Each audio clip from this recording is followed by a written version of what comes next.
नमस्कार, स्वागत है आप सभी का वी नेशन न्यूज में। आज हमारे साथ है मेरे साथी हर्ष श्रीवास्तव, जिन्होंने महीनों से यूपी में ग्राउंड रिपोर्टिंग की है और लोगों के धरातल मुद्दे जानने की कोशिश करी है। वहीं असेंबली इलेक्शन का रिजल्ट सामने आ चुका है। बीजेपी 4 राज्यों में अपनी सरकार बनाने को है। तो आइए हम जानते हैं कि यूपी में सबसे पहले हर्ष में मेरा पहला क्वेश्चन ये होगा कि बीजेपी यूपी में दोबारा से बहुमत के साथ सरकार बना रही है, तो हर्ष आपको क्या लगता है, क्या मुद्दे रहे होंगे और क्या रीजन रही होगी? देखिए, सबसे बड़ा मुद्दा जो मुझे धरातल पर उतर कर ग्राउंड रिपोर्टिंग के दौरान जो समझ में आया कि सबसे बड़े मुद्दे लोगों के यही थे कि जो सबसे ज्यादा बीजेपी जिस पर जोर भी दे रही थी, अमित शाह भी कह कर गए और उसके बाद हमारे योगी जी भी कह रहे थे कि हमने पूरी तरह से गुंडागर्दी मुक्त कर दी, यूपी में पूरी तरह से गुंडागर्दी खत्म हो गई है जी। तो ये जो मुद्दा था ये नीचे धरातल पर दिखा। लोग ये मान रहे हैं कि पहले सपा सरकार में बहुत ज्यादा गुंडागर्दी हुआ करती थी और इस बार जो योगी जी आए तो इस बार पूरी तरह से उन्होंने साफ कर दिया था, गुंडा राज साफ कर दिया था पूरी तरह से। तो सबसे बड़ा मुद्दा ये रहा।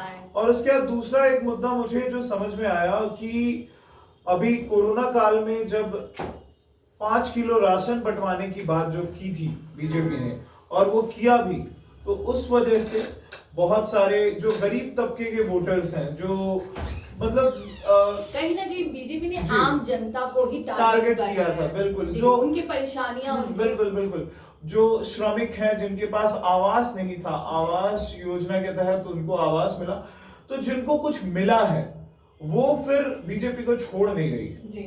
और मुझे लगता है कि इस बार जो एससी वोट होते हैं, एससी वोट जो कि मायावती के कट्टर वोटर्स थे, वो एससी वोटर्स इस बार बीजेपी में शिफ्ट हुए हैं। जो उनकी बेस वोटर्स थे वो इस बार शिफ्ट हो गए हैं। इस बार 2 सीटें आई हैं शायद बसपा को अभी तक।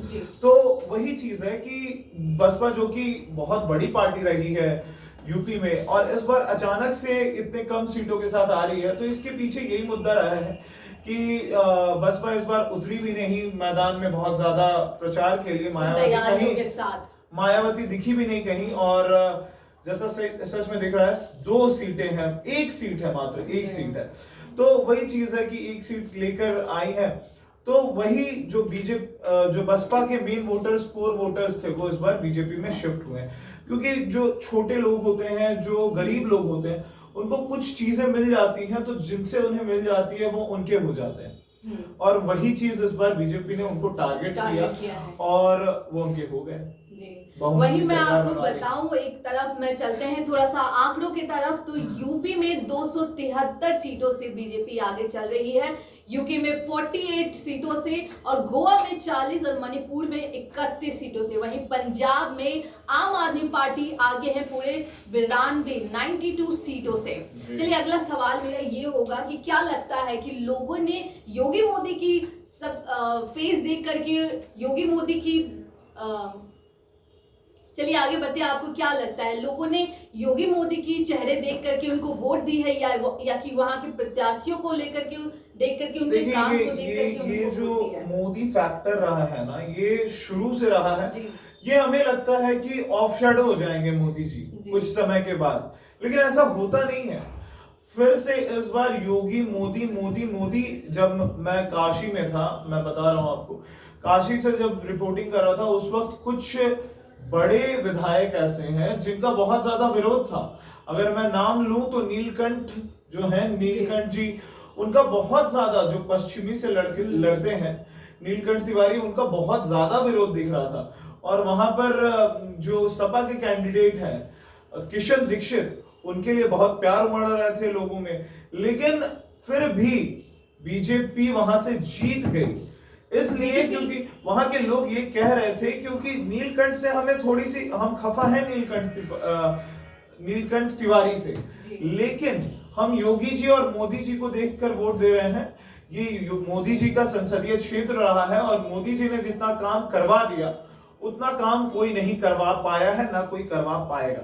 तो इस वजह से योगी मोदी के फेस पे वोट इस बार भी डले हैं। इस बार भी कहीं ना कहीं योगी और मोदी दोनों एक बहुत बड़े इन्फ्लुएंसर, 3 दिन बिताए हैं इस बार फिर से योगी मोदी जी ने 3 दिन रहे फिर से इस बार काशी में, और वहां क्योंकि बहुत बड़े वीआईपी सीट्स रहे हैं ये सारे, चाहे काशी हो, चाहे अयोध्या हो, चाहे गोरखपुर हो, और इन सीटों से निकलना बीजेपी का बहुत ज्यादा जरूरी था और निकले भी।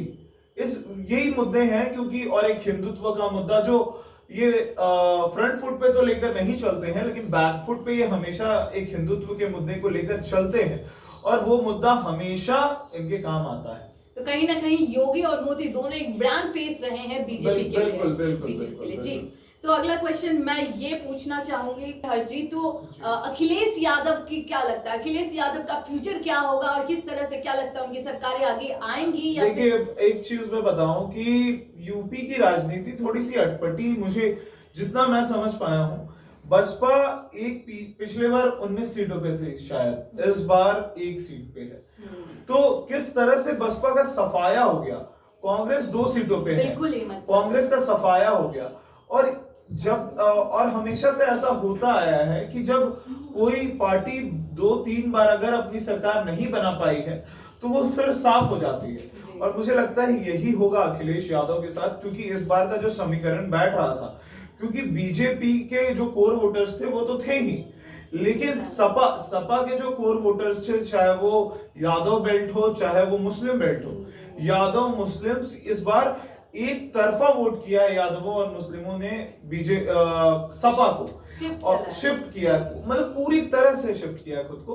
और उसके बाद कहूं तो आरएलडी का भी बहुत ज्यादा सहयोग मिला इधर, ये कह ले हम मुजफ्फरनगर और मेरठ साइड में, जहां के किसान बहुत ज्यादा खफा थे बीजेपी से, वो किसान वर्ग के लोगों को भी सपा ने अपने तरफ खींचने का काम आरएलडी के साथ मिलके बखूबी करने की कोशिश की, लेकिन उसमें भी बहुत ज्यादा सफल नहीं दिखाई दिए। पता नहीं ऐसा क्यों हुआ, क्योंकि शायद हो सकता है कि मुजफ्फरनगर के लोगों के दिमाग में 2013 के दंगे आज भी चल रहे थे, इस वजह कहीं ना कहीं इस वजह से बीजेपी को फिर से चुना गया। और मुझे लगता है कि जो यादव बेल्ट रहा है, चाहे वो जौनपुर हो चाहे वो आजमगढ़ हो, वही जो मेन यादवों और मुस्लिमों का गढ़ है, वही उसी के बदौलत आज अभी जो दिख रहा है 122 पे सिमटी हुई है सपा, तो उसी के बदौलत है। तो कहीं ना कहीं ये लगता है, और एक चीज कहें तो सपा के जो वोट आए हैं ये सिर्फ और सिर्फ ये ग्रामीण क्षेत्रों के वोट हैं, अर्बन एरियाज से बीजेपी ने बाजी मारी है जी। तो कहीं ना कहीं ये लगता है कि अखिलेश यादव का फ्यूचर में पत्ता गिरने वाला है बहुत, क्योंकि इस बार उनके पास स्थिति बहुत अनुकूल थी उनके लिए, इस बार वो बहुत अच्छा परफॉर्म कर सकते थे, लेकिन अगर मैं उनकी गलतियां गिनाऊं तो सबसे बड़ी गलती उनकी ये रहेगी कि वो बहुत लेट उतरे चुनाव में। इस बार उन्होंने 1 साल, मुझे लगता है 1 साल से वो चुनावी रैलियां कर रहे हैं, रैलियां कर रहे हैं, वो चाहे जो भी चीजें कर रहे हैं 1 साल से कर रहे हैं। 4 साल के लिए वो सोए हुए थे, 4 साल से, मतलब पूरी तरह से। जब कोरोना पीरियड था उस वक्त भी वो दिखे नहीं, जबकि उस वक्त बहुत ज्यादा लोगों में पुकार थी कि क्योंकि उस बार भी एक बड़ा विपक्ष के रूप में वही तो थे विपक्ष के रूप में सपा सरकार थी, तो सपा सरकार को कुछ ना कुछ करना चाहिए था।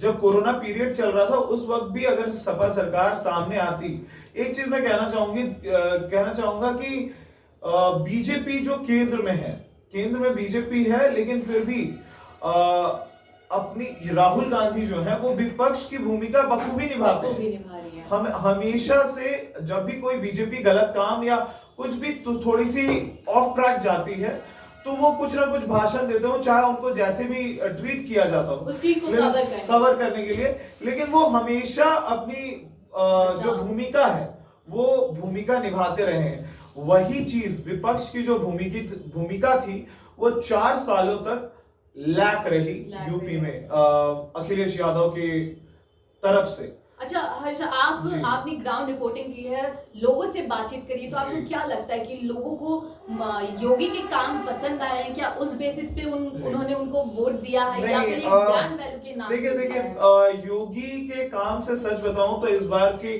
जनता जो थी योगी के काम से बहुत ज्यादा संतुष्ट नहीं थी। योगी जी के कार्यकाल को लोग इसी तरह से देख रहे हैं सिर्फ कि मंदिर बना दिए गए, और एक साढ़ू का सबसे बड़ा मुद्दा जो ग्रामीण क्षेत्रों में था, ये मतलब जिस भी ग्रामीण क्षेत्र में मैं गया हूं वहां पर साढ़ू का मुद्दा आया है कि साढ़ गाय ये सारे पूरी तरह से लोग ये भी कह रहे हैं कि 5 किलो अनाज देकर 5 क्विंटल का नुकसान कर दे रही है बीजेपी सरकार। तो इस तरह के वक्तव्य लोगों के द्वारा सामने आ रहे हैं। तो ये बहुत बड़ा मुद्दा रहा है लोगों के ग्रामीण क्षेत्रों में कि लोग साढ़ों से बहुत परेशान रहे हैं। उसके बाद फिर लोग रोजगार के, अभी जो एनटीपीसी वाले छात्रों को प्रयागराज में लठ बरसाए गए, वो भी जो बच्चे थे मतलब जो तैयारी करते हुए छात्र हैं वो भी थोड़े से खफा दिखाई दिए। कहीं जनता तो खुश नहीं थी, तो आपको क्या लगता जनता है खुश क्या नहीं, पूरी तरह से जनता खुश, देखिए ये नहीं कहूंगा कि पूरी तरह से जनता खुश नहीं थी या पूरी तरह से जनता खुश थी। कुछ परसेंटेज अगर मैं कहूं जो सपा के साथ, देखिए क्योंकि पिछली बार 302 या 303 सीटों के साथ सिर्फ बीजेपी आई थी, सिर्फ बीजेपी। तो इस बार जो कम हुए हैं आंकड़े, ये क्यों हुए? कहीं ना कहीं वही एक रीजन रहा है कि मुस्लिम समुदाय के लोग खफा हैं इस बार, छात्र खफा हैं, और उसके बाद कहूं तो जो मतलब देहात के लोग हैं, जो गांवों के लोग हैं, वो इस बार खफा दिखाई दिए। तो मुझे लगता है योगी ने कुछ हिस्सों को ही टारगेट किया है जहां पे मतलब वोट मिल सके। हम ये नहीं कह सकते कि टारगेट किया है, लेकिन वो खुद ब खुद टारगेट खुद को मान रहे हैं कि हम टारगेट हो गए। जैसे कि अगर एक विशेष समुदाय की बात करें तो मुस्लिम समुदाय के लोग बहुत ज्यादा खफा दिखाई दिए। हालांकि हर जगह से नहीं कहूंगा, बहुत जगह से ये भी जो मैं कह रहा हूं कि मतलब जो गरीब लोग, उस वर्ग में भी जो गरीब लोग थे, वो भी, जब मैं देवबंद में था वहां पर भी कुछ लोग ऐसे थे जो ये कह रहे थे कि मोदी जी ने, योगी जी ने बहुत अच्छा काम किया है, हमें इतना राशन पहुंचाया गया, हमें आवास मिला, तो वो खुश भी हैं। ऐसा नहीं बोलूंगा कि पूरी तरह से दुखी हैं, लेकिन ज्यादातर जो जनसंख्या थी वो दुखी दिखाई दी, और कुछ लोग ही थे जो प्रसन्न थे उनसे। तो कहीं ना कहीं वही एक रीजन रहा है कि इस बार थोड़ा सा कम हुआ है। लेकिन मैं कहूं तो मुझे लगा था कि और कम हो सकता है, क्योंकि एक तरह से कहूं तो बहुत ज्यादा विकास के कामों पे फोकस नहीं किया गया है। जो हिंदुत्व का मुद्दा रहा हो या किसानों का मुद्दा रहा हो, किसान बहुत ज्यादा इस बार खफा थे। तो मतलब इस बार बहुत ज्यादा बीजेपी के साथ रुझान नहीं जा रहे थे, लेकिन एक तरफी वोटिंग इस बार जो मतलब दिखाई दी है अचानक से, ये इसका रीजन मैं मानता हूं कि बसपा के जो वोटर्स थे वो पूरी तरह से बीजेपी में शिफ्ट हुए हैं, और उसके बाद योगी जी और मोदी जी के फेस पे इस बार वोट पड़े हैं। क्योंकि बहुत सारे एरियाज पे अगर मैं कहूं कि नंदी की जो सीट है, आप अगर प्रयागराज में देखें तो वो ऐसी सीट है जहां से नंदी हमेशा जीत कर आते हैं, लेकिन इस बार वहां पर भी थोड़ा सा लोग खफा दिखाई दिए। जीत जाए नहीं जीते वो अलग बात है, लेकिन जहां एक तरफी वोटिंग होती थी जिसे गढ़ कहा जाता है, अगर वहां पर लोगों में नाराजगी है, इसका मतलब है कि आप काम नहीं कर पाए। तो मैं एक चीज कहना चाहूंगा कि जैसा कि कहा गया था कि साढ़ों का मुद्दा इस बार इतना ज्यादा क्यों चला, क्योंकि साढ़ों का मुद्दा इस बार इतना ज्यादा इसलिए था क्योंकि योगी जी ने यह कहा था कि हर जिले में, हर गांव में एक गौशाला बनवाएंगे। जब कत्लखाने बंद करवा दिए गए, उसके बाद कहा गया कि हर जिले में, हर गांव में एक बनवाया जाएगा गायों के लिए। इसमें थोड़ा सा रुकना चाहिए कि लोगों ने इस चीज को कहीं ना कहीं रिलीजियस तौर पे भी जोड़ा है, तो आपको क्या लगता है? बिल्कुल जोड़ा है। ये कहूं कि कत्लखाने बंद होने का उसका भी फायदा बीजेपी को मिला है, लेकिन वो मिला है आप कहें तो वो ग्रामीण क्षेत्र से नहीं, क्योंकि ग्रामीण क्षेत्र से वो और परेशान हो गए, क्योंकि कहीं ना कहीं वही बस आजीविका को नुकसान पहुंचा रहा था। जो खेतीहर हैं, जो किसान वर्ग के लोग हैं, वो परेशान हो गए थे इस कारण से। तो मैं ये कह रहा था कि उस हिसाब से, जिस हिसाब से गौशालाएं बनाई जानी चाहिए थी, वो गौशालाएं नहीं बनाई गई इस वजह से, क्योंकि जो ऊपर से तो फंडिंग आ रही थी, ऊपर से योगी जी, मोदी जी की फंडिंग आ रही थी, लेकिन जो विधायकी में चेंजेस हुए, जो विधायक थे, जो एमएलएस थे, उन लोगों ने काम नहीं किया। उन लोगों ने अपने क्षेत्र में नहीं बनवाए गौशालाएं, और अगर गौशालाएं बनवाई भी तो गौशालाओं में भी जो मवेशी है वो फूड की लैक से वो भी तड़प रहे हैं, वो भी मर रहे थे। तो वहां पर भी एक चीज दिखाई दी कि बहुत ज्यादा घोटाला निचले स्तर पे हुआ है। तो अगर बीजेपी अपने नेक्स्ट इस कार्यकाल में कुछ सुधार करना चाहती है तो ये एक मुद्दा मुझे लगता है कि इस पे सुधार करना चाहिए। और बहुत अच्छा रहा कि बीजेपी को जबकि ये यूपी की जनता किसी को दूसरा मौका देती नहीं है, इस बार मौका दिया है, तो मुझे लगता है कि काम करना चाहिए इन्हें। जो बड़े बड़े मुद्दे रहे हैं, चाहे वो रोजगार का मुद्दा रहा हो, छात्रों की रोजगार का मुद्दा रहा हो, वो पेपर कैंसिल का मुद्दा रहा हो, चाहे वो साढ़ों का मुद्दा रहा हो, चाहे वो विकास का मुद्दा रहा हो, अगर इन मुद्दों पर थोड़ा सा बीजेपी काम कर जाए तो मुझे नहीं लगता कि अगले बार भी कोई होगा उनको हिलाने वाला, क्योंकि अखिलेश यादव की राजनीति अब धीम पड़ जाएगी मेरे हिसाब से। तो कहीं ना कहीं जनता नाखुश भी है, लेकिन वो जनता भी है जो कि योगी को आगे बढ़ाकर अपना राज्य सिर्फ नाम कहीं ना कहीं नाम आगे बढ़कर मोदी का नाम, यूपी में मोदी का नाम, अब समझे कि यूपी में भी योगी से ज्यादा मोदी का नाम जी। तो ये मोदी जी का जो फेस है वो ब्रांड बन चुका है, ब्रांड वैल्यू हो गया है। वो हमें हमेशा लगता है कि बच्चों के हमारे टाइम पे ऐसा होता कि लोग प्रधानमंत्री के नाम भूल जाते थे, लेकिन मोदी लोग रटते हैं, बच्चे से रटते हुए किसी को पूछो कौन है प्रधानमंत्री, कौन है मोदी, पूरा नाम भी नहीं पता है, लेकिन मोदी। तो ये मोदी जी का, अब ये कह लूं कि उनकी जो कार्यशैली रही है या उनकी जो ओरेटरी पावर है वो रही है, जो भी है, मोदी जी एक ब्रांड वैल्यू तो बन गए हैं। और उसी ने इस बार फिर से एक बार यूपी में बीजेपी की सरकार बनाई है। और अखिलेश यादव इस बार पिछड़ इसलिए गए क्योंकि वो लेट उतरे, और लेट उतरने के साथ साथ इस बार वो मुद्दों को पकड़ नहीं पाए। बीजेपी को टारगेट जो करना था उन्हें, शुरू से अगर वो टारगेट करते होते, 4 साल 5 साल से अगर वो हिट कर रहे होते और फेस अपना सामने रखते जी, तो शायद कहीं ना कहीं काम करने की जरूरत होती है, तो शायद अभी जो सिनेरियो दिख रहा है कुछ अलग होता है। यस।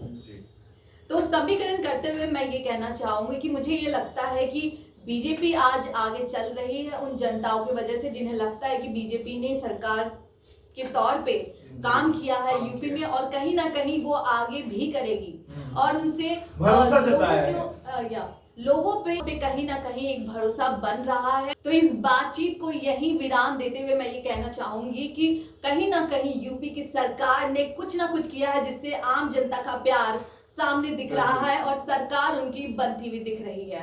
आपकी ग्राउंड रिपोर्टिंग से लेकर के हमने जो डिफरेंस लोगों को बताए हैं तो कहीं ना कहीं लोगों को समझ जरूर आई है, और ऐसा प्रतीत हो रहा है कि सरकार उन्हीं की बनेगी और बन भी रही है। जनता के सामने है पूरा रिजल्ट। और इसी के साथ धन्यवाद आप सभी का। अन्य ऐसी खबरों के लिए जुड़े रहिए वी नेशन न्यूज के साथ।